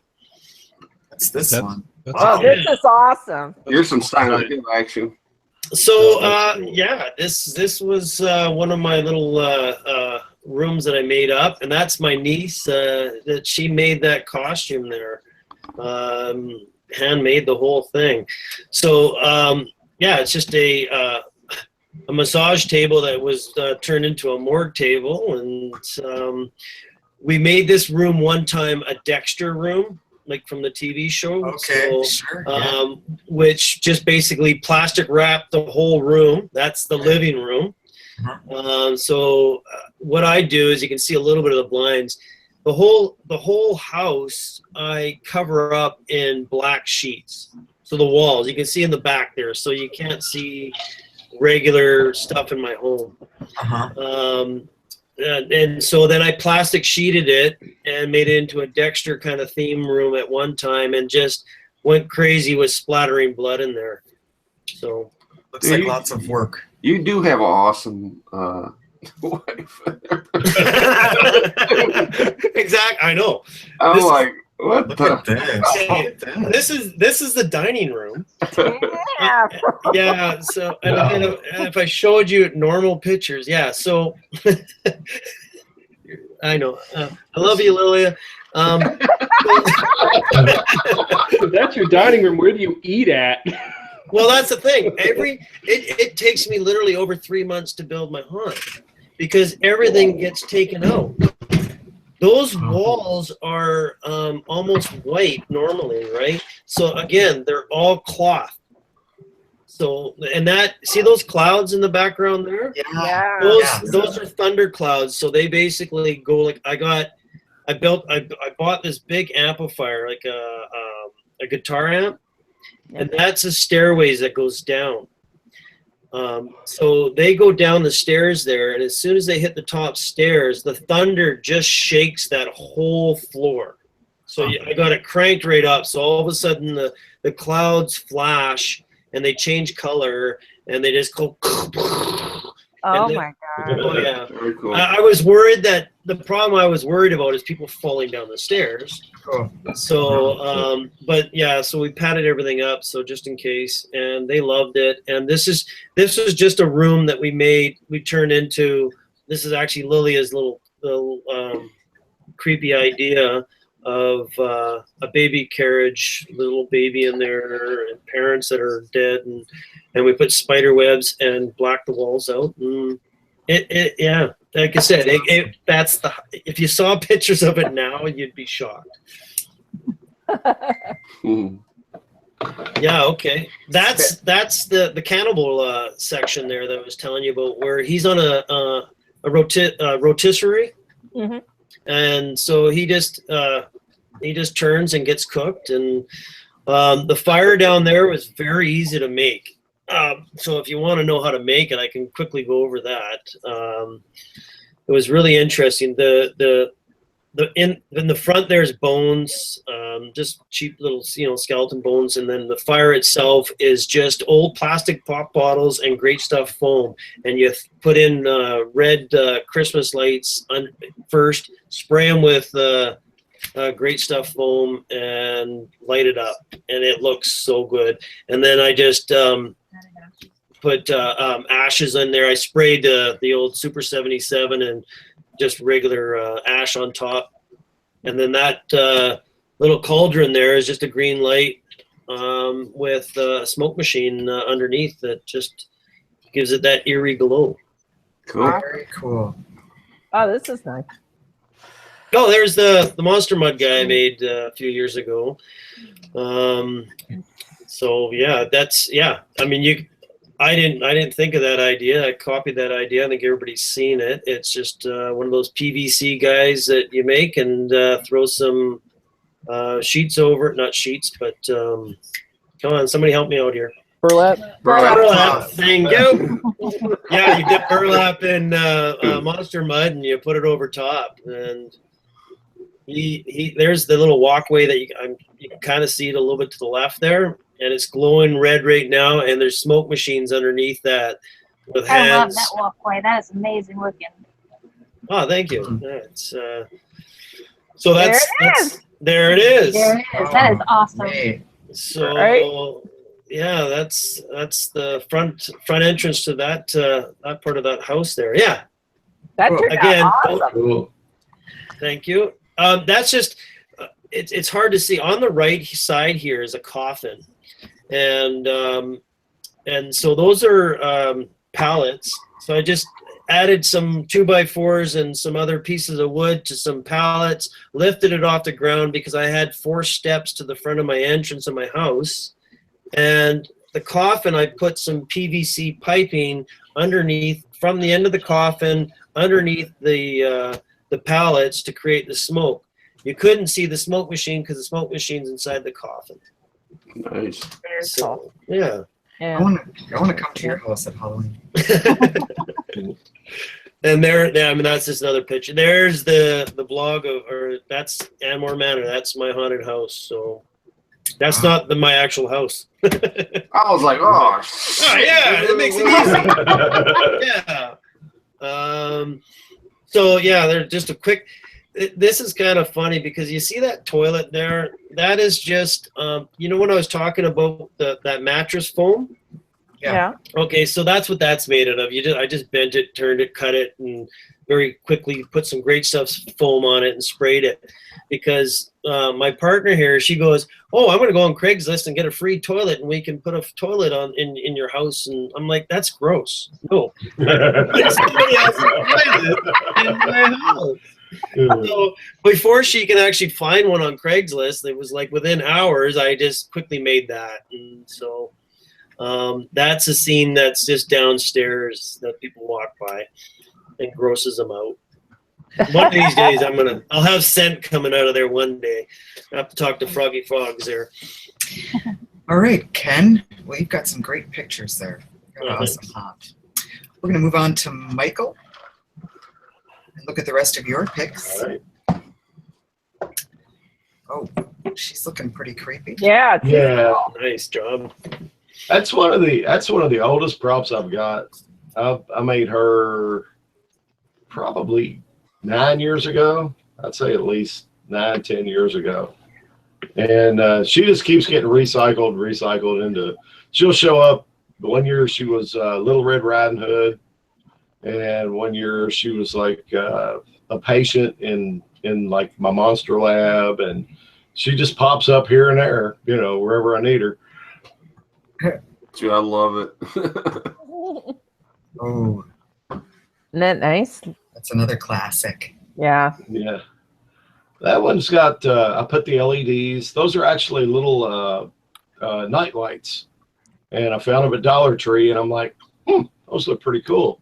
So I took the little white inserts out, and I Oh, they spray are, painted them. yes, yes. I gave them like a little patina and painted them copper, and then put the green patina on them and recessed them and glued them back in and put the little flicker. They've got flicker LEDs in them. Nice. So yeah, it looks really good. It looks really good when it's out in the yard. Cool. Oh, look at him. Yeah, this is he did not start out looking that way. I find I'll buy something and I got to keep tinkering with it or repaint it or do something. When I first got this guy, I got him at a yard sale, and he was kind of a glow in the dark, sort of a pale green color. He didn't have the horns, and he had these really funky cartoon eyes. So I thought, well, you know, I got these horns. I stuck them on, and I'm like, hey, now he looks kind of like a demon. So I gave him a new paint job, and next year I've got plans for this guy. Next year he's going to get a little bit more of an upgrade, and he's going to have some minions next year. I'm making some minions to go with him. I think it'd be pretty cool. Cool. That would be cool. I love this with the green. Yeah. And are those lights in Yeah, the that's bushes around the tree there too? Yeah, I do. I buy like like I say, it's a little bit, as far as lighting goes, my whole theory is like, throw it on the ground, hang it from a tree, whatever looks good, whatever's, it looks different. I don't like just hanging them around, but I really like shoving them back into shrubs and stuff like that. And it just adds a little something, and it gives you some really nice ambient light too. Yes. Are those winter holiday lights in those bushes back there?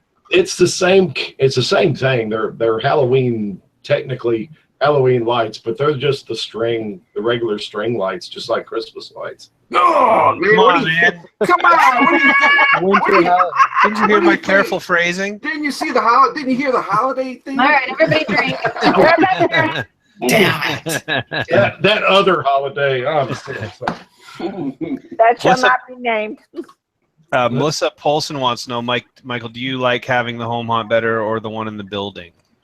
I liked having the one in the building. The one in the building was cool because I got to write, like I would write out a whole script and I would have a whole, all my actors would learn lines and then they'd improvise and all that. But on the flip side of that, I wouldn't trade my home haunt for anything either, because that's about making memories and that's about, schooling a whole new generation of haunters, because that's where they come from. Amen, brother. This is absolutely fantastic. Yeah, this has got to be one of your best. That's my favorite. That's my Jacob Marley stone. Dude, that is awesome. Yeah. Yeah, and I actually had some hours in this one. This one took a while. Jenny helped me out. She corpsed the skull. That's a styrofoam skull, and she corpsed him up for me. And then I added some hair, and I put the little bandage so it looks like his jaw's wired shut, like Jacob Marley and Chris, or in that ghost story they play in that other holiday.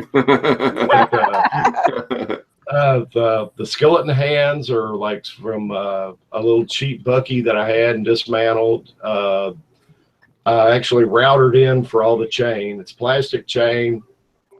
I made the shackles. Plastic chains routed in and glued in so it looks like it's, kind of tumbling down. And he's got a money box at the bottom, and he's anchored into the money box in the base. That's great. Dude, that's beautiful. Yes. Thanks. Chris Wilhausen wants to know, what's the biggest tombstone you've ever made? Man, let's see. I'd say I made a Red Riding Hood stone once, and it was like 4 inches thick and about probably 4 feet long and maybe 2.5 feet tall. And it was just like one big slab almost, but it was. It's not a question, but it's a comment from David Ace. All my headstones just found themselves in the dumpster. Thanks again, Haunters Hangout. No, don't ever throw them away. Just use it. Make something else out of them. Oh, funny. Good one. This is an interesting picture. This is that's Timmy. Timmy's he's my buddy. He's our little mascot. He was prop we bought at a little there was a little Halloween con that used to have up in Tell City, Indiana, called Ironstock. And anybody in the region, a lot of people have heard of that. But we bought him up there about 10 years ago, and I gave him a new paint job. And last year I actually stuck the hair on him, and it changed his whole attitude. I like him so much more with hair. Cool. All right. Ooh. That's a I good like one. your lighting. Yeah. You have a different way of lighting. It's Yeah, we had Nikki Spone wanted to know how long it takes you to get your lighting like that. I go through 2 or 3 different incarnations on everything when it comes to lighting. I'll drag it out to her and I'll do like a hurry up just to get everything lit up. And then as it goes, a week, and then the next week I'll bring out LEDs, or I'll tweak a spotlight, or I'll do something, to kind of, it's like a difference between the ambient light and the accent lighting. And once you find that balance, and it just makes everything pop. It does. This guy's That- cool. Yeah. That's old Cranky. Yeah. He I love basi- his hands. How did Yeah. you make his hands? his hands are coat hangers and masking tape. Wow. And I made the fingers and everything, then wrapped them with like some I think there's some cotton batting in there. Took masking tape and made the skin basically, and then dipped them in latex paint and just hung them up to dry. And they've held up really well. I mean, I've had those for several years now.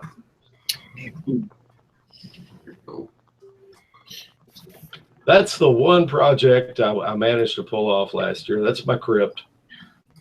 And I wanted to build, I wanted to actually motorize him, and I had it all drawn out in my head. And I was going to have the top slide back a little and a little guy, you know, peep out of it like this and then go back. And I even had the motors and the linkage to do it, but I ran out of time. So that one's probably going to happen this year.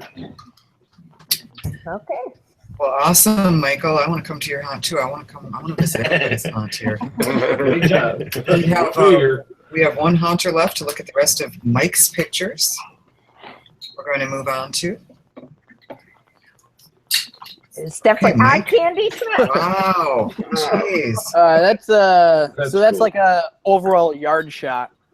It's got the full. We got a full 5-foot fence. We had the 3-foot PVC fence. That stuff kept breaking, and it was. Yeah. I figure why not just spend the money and get the aluminum fence. So yeah, it's got the full 8-foot pillars there. In the back, you can kind of see we got an 8x8 mausoleum with the crank ghost in there too. So try to keep all the colors to about a green and blue, a little bit of reds, but the green and blues is I think it's they're the brightest colors. What lighting did you use to make the sky orange? That's probably all the car dealerships behind us. It was like perfect. Yeah, look how nice that is. So you can see Wow. each prop's got its own little pin spot on it. That's The cool. zombie right in the middle, he's groundbreaker. He comes forward, his arms go out. The crank ghost you can see back there. I try to do like a lot of different poses with the skeletons. They're all the pose and stay ones, the Costco, Walgreens ones. Some of them are Buc-ee's, but the price of Buc-ee's now versus what they were before, and they're just heavy. Versus you pay $40 for a pose and stay. That's a deal now. Ricky Maston wants to know, Mike, do you have plans to make your prop business your main source of income? That is the long-term goal. That is correct. Trying. This is actually, I take what I said back. This is probably the oldest prop I had right here. This it's just an obelisk, and it's got a skeleton in it that jumps up and it sprays water out of the mouth. Kind of a twist from an idea that I took from that guy. He's called himself Vile Things. He had some really cool stuff like back in the day. So that's kind of a twist off his. So yeah, that's probably one of my oldest ones I had. Very cool. Love that. There's a little skeleton. Like I said, I try to do different poses. So this is about a 3-foot one. I think they call this like a budget part. So he's holding a skeleton. You can see that the picture before I got skeletons holding like Jack Daniels bottles and stuff. So different, Monster Energy drink, Jack Daniels, different stuff that's gonna catch people's attention. And here you can see That's cool. the 8x8 mausoleum with the crank ghost in there, and the 2 skeletons there, and the guy climbing the roof, the Bucky, and his eyes light up and stuff. It's great. That's Thanks. awesome. Yes. Oh, look at this guy. That's Nice. that's another groundbreaker zombie. He just he goes side by side, coming out of the ground. We got 3 or 4 of those that move. That have constant motion. I never really had motorized stuff till probably about like 4 years ago. I just had pneumatic stuff, and I was like, yeah, if it's not triggering, you want to have some type of life to the yard. So I started doing some motorized stuff, and actually that's all I pretty much do now is motorized stuff. It's weird. Because I'm running out of air, you know. Dude, I was gonna say there's only so much air one person can use. Yeah. This actually I changed this guy. We had a Donald Trump hat on him for pretty much the whole season. A lot of people got. I knew he was gonna run across one. His skin was kind of like orange, you know, so it was fitting. Christine Campbell wants to know: does anyone get mad when they get sprayed with water? No, the kids love it. We tell them it's pee. The kids are like, "What is that?" It's so funny. No, people love it. I mean, it's, you know, they're there for the entertainment. You know what I mean? So it's, if you want to get mad, that's, you know, you're in the wrong place. Go to Walmart or something. What? I get mad there every time. This is another groundbreaker zombie. And that one too. That's those are the other guys that all move out of the ground. Those are my prefab tombstones because I hate building tombstones. They're like Michael's, which are awesome. Oh You man. get hooked up with Michael. I know. After I 6 can show you months, stuff, I'll man. never do one. I'm like, forget it. I'm not gonna do no Me tombstone. neither. I'm with you. That's just a sign I had laying around that I cut out that said Dark Shadows, the plasma cutter, when I had in welding school. So I tossed that on there. Then there's the cowboy guy again, which turned out pretty cool. That was like a last minute thing because I was doing a bunch of work for the one haunted house, and I didn't even know if I was even going to do the display this year because I was like running out of time. Somehow managed to pull it all off. So That's a great picture. That's Yeah. cool. thank you. Patricia Langston wants to know: how do you zombify your zombies' clothes? The zombie clothes, it's not that safe. It's just an angle grinder. You just got to watch out so it doesn't get sucked into the angle grinder, and then that thing could smash your hand and cut you all up. So yeah, just Highly recommend it. Okay, dismiss that answer. people use Don't belt. try this at home. People use belt sanders and stuff like that. That's a little safer. The angle grinder still kind of scares me because that thing could. Yeah, that's the. Mike, I'll eat you. Mike, on this picture this year, can we please get you to add one more sign underneath at the bottom there that says "and shit"? And shit. I'm against hungry as shit. That'll be my tagline. Oh my god, that's funny. And this is the last one. This is the overall picture. Pretty much that to be the entrance to the garage where you'd go in at. And then, we'd have the queue line going out there, and it would actually go all the way down to the sidewalk. So it would That's be jammed cool. with people. And the one garbage can actually jumped up and down, and the lid rattled, and, people love that. And we actually do, we're in a club called Chicago Haunt Builders. So we always get together and do different make and takes and have social outings. So shout out to all those guys. I know they're probably watching. Slanks, everybody, Toby. On the pillar, we put a list of everybody's different houses, and everybody passes them out. So a lot of people do pretty much tours, and they'll go around to everybody's houses. So that's how we get the publicity going out and Nice. checking everything out. Good idea. Yeah. Awesome. Very good idea. Yeah, they got the awesome club out there. They Yeah. suck. You're not better at all. Never better. Oh my God. Okay, so we're all done with the pictures. Are we ready for We're prizes? gonna go with the prizes. Did I win? Did I win? I don't know. Margaret, you ready? Okay. Oh, that's me. Okay.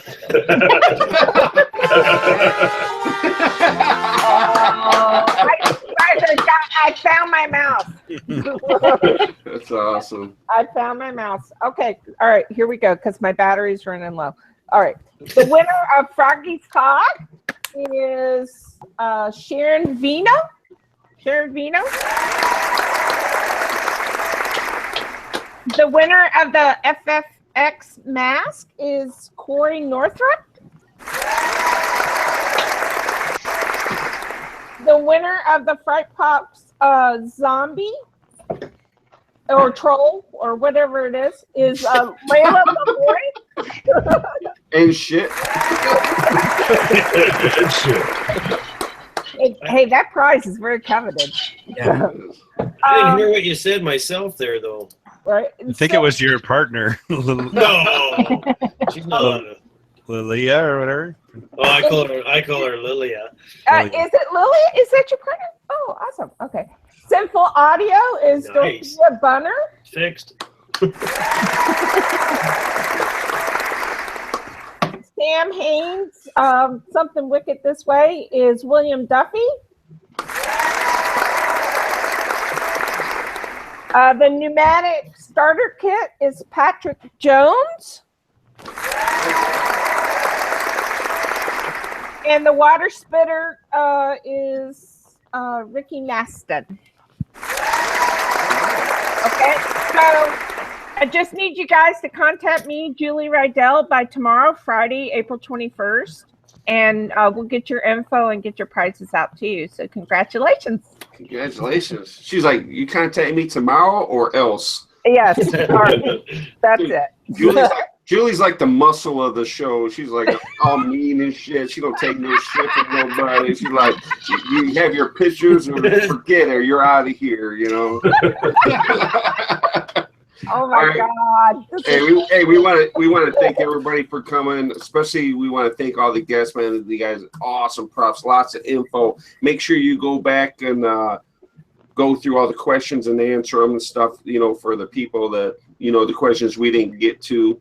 Everybody did an awesome job. Thank you, Kathy, for filling in. Thank you, Julie. Thanks, everyone. Thank you guys. It was amazing. Thanks. Thank you. Glad you got to see me. Diablo, you're welcome. oh yeah, and thanks, Brad, for showing up. What's that? 2 shows? It's a record.